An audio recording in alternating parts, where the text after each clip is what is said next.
Party के लोगों को खास तौर पे इनवाइट किया गया और उन्हें पार्टी से जोड़ने का भी आपने आह्वान किया। क्या मकसद है आखिर Muslim community Azad Samaj party से क्यों जुड़ी?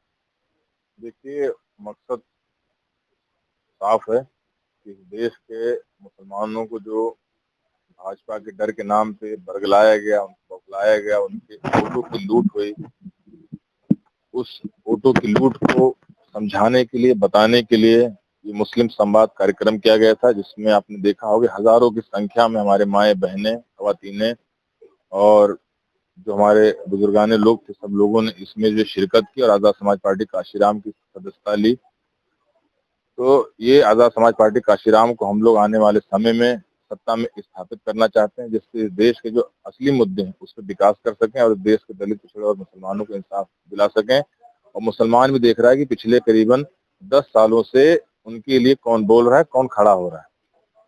तो मैं आज वहीं पे पार्टी की बात रखा हूँ, अपनी बात रखा हूँ, भाई चंद्रशेखर आजाद जी के संघर्ष की बात रखा हूँ। उन संघर्षों को देखकर इस बस्ती मंडल में और इस पूरे प्रदेश में, इस देश में यहाँ से ये संदेश जाएगा कि हाँ, इस देश का मुसलमान अपनी करवट ले चुका है और वो आने वाले समय में विघटनकारी शक्तियों, अलगाववादी शक्तियों के खिलाफ आजाद समाज पार्टी काशीराम के नेतृत्व में, भाई चंद्रशेखर आजाद जी के नेतृत्व में अब वो सपोर्ट और सहयोग करने के लिए तैयार है।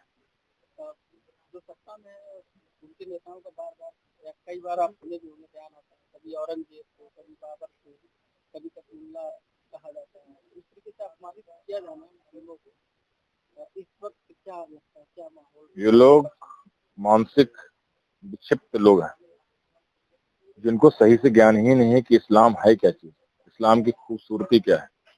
और ये लोग इस देश में कोई उनसे ये सवाल ना पूछे कि मेरा बच्चा भूखा है, मेरा बच्चा पढ़ नहीं पा रहा है, मेरे देश में आमदनी की कमी है, मेरे देश की जीडीपी गिर रही है, मेरे देश में अडानी लूट रहे हैं, अंबानी लूट रहे हैं, ये सवाल न पूछे, इसलिए वो मुसलमानों का प्रयोग करते हैं।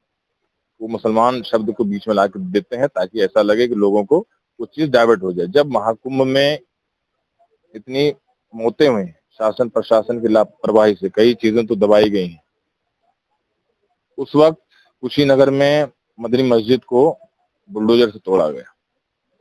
तो आप ये साजिश देखिए कि कैसे वहां से डाइवर्ट करके लोगों को यहाँ पे किया गया, कि लोगों के बीच में अगर ये चीज सवाल ना उठे कि इतने मौतों का जिम्मेदार वो जो सीएम की कुर्सी पे व्यक्ति बैठा है वो कैसे है, ये कोई सवाल ना करे कि सीएम की कुर्सी पे जो माननीय योगी आदित्यनाथ जी बैठे हैं 5 सालों से ऊपर, उनको इतना अनुभव नहीं है कि एक जो है महाकुंभ, एक मेले का संचालन सही से कर पाए। उनसे कि कोई ये सवाल न पूछे, इसलिए वो बुलडोजर उस मदनी मस्जिद पे उन्होंने भेज दिया, उसको तोड़कर ये लोगों के बीच में भ्रम फैलाए ताकि लोगों का ध्यान उनसे हटके उस पे चला जाए।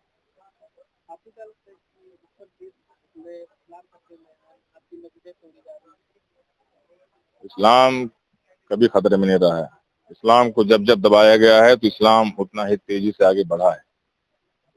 कोई भी धर्म दबाकर या कोई भी धर्म का जो है डर दिखा के किसी को आप कन्वर्ट नहीं करा सकते। तो इन लोग के सब अल्प ज्ञान है, ये लोग कुछ भी कहते रहें, कुछ भी करते रहें। इस देश का मुसलमान इस देश के साथ जुड़ा रहा है, अशफाक उल्लाह खान बनकर फांसी के फंदे पे लटका है, बीर अब्दुल हमीद बनकर इस देश के लिए गोलियां खाई हैं। तो इस देश जो है चंद लोगों के कहने से ये देश कहीं हमारा पराया नहीं हो जाएगा।